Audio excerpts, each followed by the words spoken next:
Prime Minister, thanks for joining us and for being the first interviewee in this position with Sydney extending out behind you. I think you can even see Greendale over there. Indeed, it's great to be christening this wonderful new studio here in Parramatta. OK, so terrific news this afternoon for people paying off their mortgages. What does this indicate again about the battle against inflation? Well, it's welcome news. It's the RBA saying, effectively, that this is a worthy interest rate cut, the first since 2020. So we now have inflation falling. It has a 2 in front of it, 2.4. It had a 6 in front of it when we were elected. Real wages are increasing. Employment is still strong. We've created 1.1 million jobs. And now we have interest rates falling for the first time in 5 years. So it will be welcome news for people. We know that people have been doing it tough, and this will not ease all of that pressure, but it will be welcomed by those with a mortgage. Yeah, there is a lot of caution about what lies ahead. Still, the RBA Governor this afternoon saying there's way too much confidence in the markets about future cuts. Are people going to really get a sense from this that things are actually turning around, considering the hit to the standard of living there's been over the last couple of years? Well, they will know that wages increasing, inflation falling, interest rates being lowered, as well as employment strong. That's a pretty good quadrella going forward. It's not a reason for complacency. We know there's more work to be done, and the government will continue to focus on providing cost of living support whilst putting that downward pressure on inflation, because we're not complacent. We know that these are difficult global times, and there is some uncertainty out there in the global economy. People have gone through COVID and then they got hit by global inflation.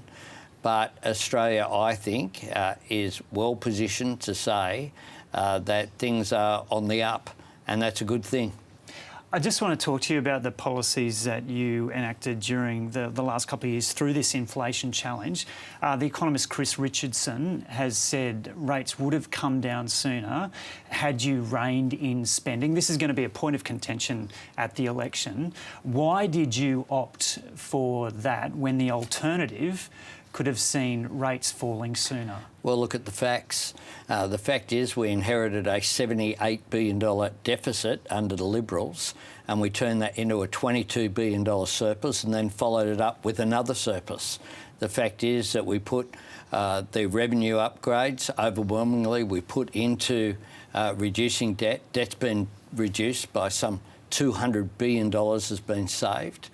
We have had responsible economic management, and the cost of living relief that we've put in place, whether it be the tax cuts for every taxpayer, the energy bill relief, cheaper medicines, cheaper childcare, free TAFE, they've all been designed in a way that has assisted to put that downward pressure on inflation whilst putting more money in people's pockets, which is what they needed. We make no apologies for wanting people to earn more and to keep more of what they earn, and that is what we've managed to achieve over our first term in government.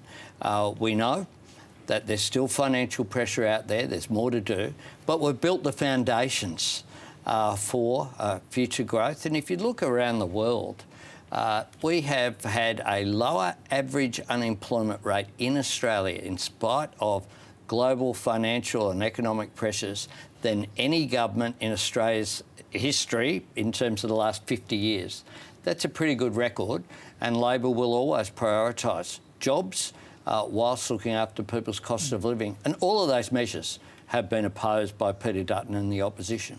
So an election is imminent. Does this afternoon's decision give you more confidence about the likelihood of you winning?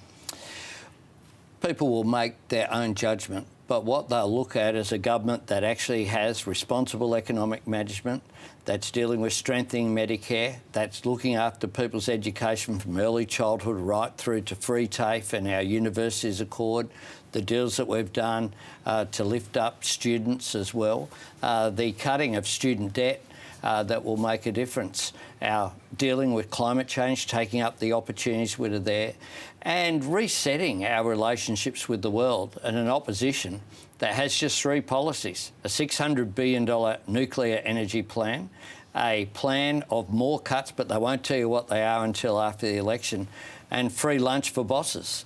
I think that the opposition haven't done their work. They've just opposed everything, including opposing every single one of our cost of living measures. You speak about the election a year ago. Peter Dutton wanted us to call an election to stop our tax cuts going through that have provided that important relief for people. And talking of an election, you say you're still planning for a budget next month. Is there an ironclad guarantee from you that a budget will actually be delivered? Well, I think that 3 years is too short, but I support 4-year fixed terms. Unfortunately, the Liberal Party's opposed that at 2 separate referendums and it hasn't been successful. So we will make a decision, but there's certainly, obviously, there will be a budget this year. We'll make a decision after I consult with colleagues. Okay, so housing was a key issue and a passionate issue for you in the last election. Your ministerial colleagues have described the Labor commitments on this as some of the boldest and most ambitious in a generation from a government. But industry groups are concerned about the target slipping, and one commentator has described the 1.2 million homes target over 5 years as a lost cause. What real impact have you made in that space in the last 3 years, and does that 1.2 million target still stand? It certainly does still stand, and we have a multi-pronged $32 billion Homes for Australia plan, whether it is increased public and social housing through our Housing Australia Future Fund, whether it be built to rent, the incentives that were put in place. In my own electorate, there was an announcement just this week of 1,200 new dwellings in one site, another 500 in another, that will make a difference towards meeting those targets. In addition to that, our Help to Buy scheme. There has been some delays because of the coalition, the Greens teaming up in the Senate to delay that legislation. But the investment's there. We're working with industry groups, be it the Master Builders or the Property Council of Australia. We're also working with state governments and local government. And a great example is the site that was announced in Camperdown between the state government, supported by the Inner West Council, but backed by our government as well, for the dive site for the West Connects project to be turned into housing that's affordable for essential workers, really close to where the hospitals are there in Camperdown and near services. So these are the sort of measures that we want to see. I know Chris Minns' government, as well as other state governments, are doing a lot of work to make sure that those planning approvals get done. Donald Trump seems to be ubiquitous. His name even cropped up today in the Reserve Bank Governor's media conference, talking about the dangerous uncertainty and unpredictability in the global economy over the coming years. You've played it very diplomatically with him up until now. Will there come a point where you have to more explicitly call him out if you're going to be Prime Minister for the next 4 years? We'll continue to act diplomatically with all of our relations. That's how we've improved relations in the region. Remember where we were at when we came to office. We were pariahs in the Pacific Island Forum. We'd undermined our relationships with ASEAN countries to our north. We had $20 billion of trade impediments with our largest trading partner in China. And we had damaged the relationship with nations such as France. What we've done is deal diplomatically, honestly, upfront, building relations, and that's been really positive. And I must say, the first 2 discussions I've had with President Trump have been very positive. And the Defence Minister and the Foreign Minister have both met with their counterparts. We'll continue and engage constructively. The relationship between Australia and the United States is a relationship not just between leaders, but between our nations, based upon our shared values as great democracies. You've been a passionate supporter of Ukraine through your term. Are you comfortable with how the US is going about seeking to find a solution there by talking directly to the Russians? Well, my job is to stick up for Australia's national interests and for our values.